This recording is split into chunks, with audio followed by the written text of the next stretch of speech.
Kung gusto nyo matuto mag-send ng money from GCash account to another GCash account ng mabilisan at madali, panoorin nyo lang ang video na ito. Ipapakita ko sa inyo ang step-by-step kung paano mag-send money sa GCash. Una, buksan muna ang iyong GCash account. I-click ang send. May mga options dito tulad ng GCash padala or generate QR. Pero ang gagamitin natin is itong Express Send. Click nyo lang yon at dito makakaselect tayo kung paano tayo magbabayad. Pwede tayong mag-scan ng QR. Kunwari nasa isang store or tindahan kayo at pinapabayad kayo via QR code. Ang pipiliin nyo lang ay ito at isa-scan nyo lang kung ano yung QR code. Kung number naman ang pinakita sa inyo, pwede kayong pumunta sa contacts nyo kung nakasave na ang number nila sa contacts nyo, or kung wala naman, mano-mano or manual nating itatype ang number nila. Paglagay nyo ng mobile number, ang sunod naman na ilalagay ay ang amount na gusto nyong ipadala. Meron din ditong option na i-check ang i-protect ang padala para itong insurance na up to 15,000 pesos. Maganda ito kung hindi kayo sigurado or hindi nyo kakilala yung sisendan nyo. May possibility kasi na ito ay scammer, and kung masisendan nyo man sila, meron kayong protection na maglalast for 30 days. Meron nga lang itong karagdagang bayad na 30 pesos.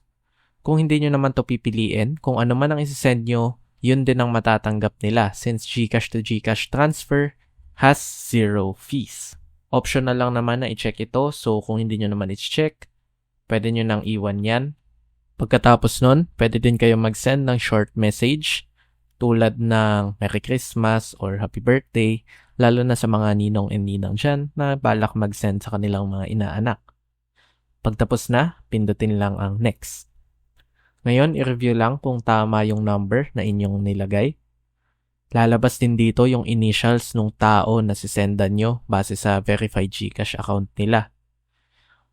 Bilang pati yung letters, so basta alam nyo yung spelling ng pangalan nila at basta nagmamatch yung initials nila at tama yung number, makakasigurado kayo na tama yung sisendan nyo. Pag ready na ay pindutin lang yung I confirm na tama yung number tapos send. Ngayon dadalhin naman tayo dito sa authentication. Sisendan kayo ni GCash ng OTP o one-time password. Hintayin nyo lang yung text.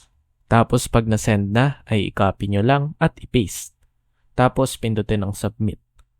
Bibigyan kayo ni GCash ng resibo. At kung gusto nyo picturean, pwede nyo namang screenshot. Pero pwede nyo din pindutin na lang yung download.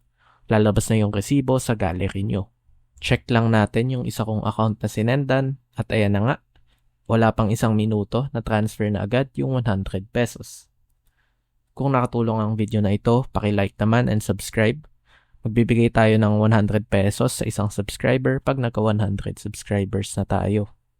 Kung gusto nyo naman matuto kung paano mag-send from GCash to Maya, pindutin nyo na lang ang video na nasa screen. See you sa next video.